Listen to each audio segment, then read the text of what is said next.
In this episode, I share with you why the idea of budgeting your money may not be helping you and why you may want a cash flow instead.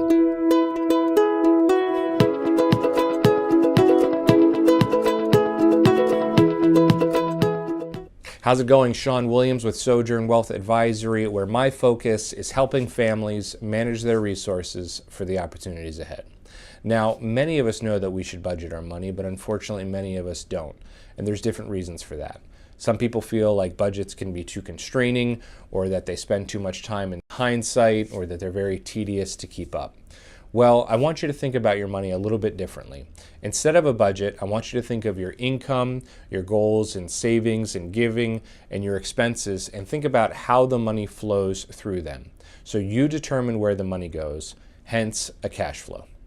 Having a plan of where your money should go can actually provide a great amount of financial freedom. It can tell you what you can afford and what you can't. If you're looking to make a transition or a change in your life, it can tell you what it will take in order to get there.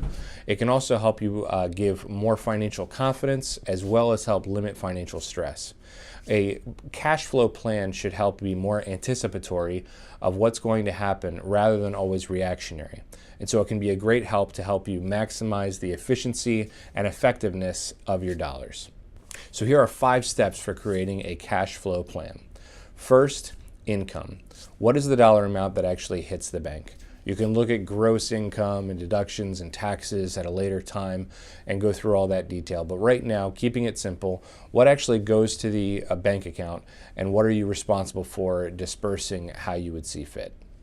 Second, goals. It could be giving, it could be savings. What is it that you want to accomplish? Put these first and foremost as a priority so that it can keep you motivated, so you know why you're doing this.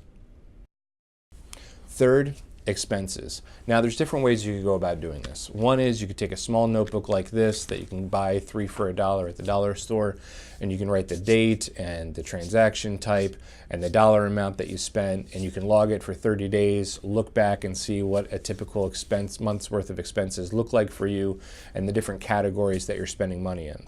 Or you could look at your bank statements or your credit card statements and see the transactions that have gone through. This would be very helpful. The only shortcoming is it's not going to tell you how you were spending cash, because obviously it wouldn't tell you that information.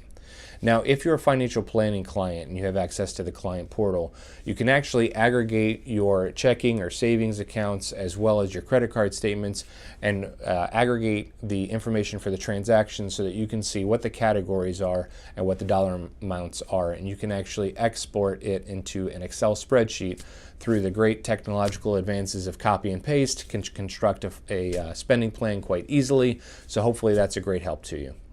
Fourth, balance. Now, whatever system you use, whether it's putting your money in envelopes, whether it's creating a ledger on a piece of paper, or whether it's creating a spreadsheet, it's going to have to require some system to where you have your income, your giving and savings, your expenses, to be able to track where the money is going. Not just what happened last month, but that you actually have a plan for your dollars in the month ahead. And that's going to be the real distinction, rather than just always tracking what happened last month, planning those dollars so that they can be efficient and effective for you. So whatever system that you're going to use, it's going to require that you balance it to a $0 and that you have an understanding of where that money is going. Fifth, reevaluate. Now, with all this information, you'll be able to see some adjustments that need to be made, and you'll be able to proactively make adjustments when you see that they can be made. And this can help, again, your dollars be more effective and more efficient for you. Now, to help you get started, I've actually enclosed a document on my website. I'll provide the link above or below, but it's a document that I typically provide for my financial planning clients to help them get together some of the necessary information when we do a financial plan.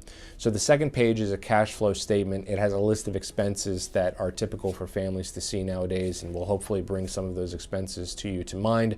It'll be a little bit more helpful than just starting off with a blank sheet of paper, so hopefully that's of help to you. If you enjoyed the episode, be sure to let me know. You can continue to follow on Facebook, LinkedIn, YouTube, and Twitter. And if you'd like to reach out to me personally to schedule a private conversation, be sure to do so. Hope to be a resource any way I can. Until next time, sojourn well.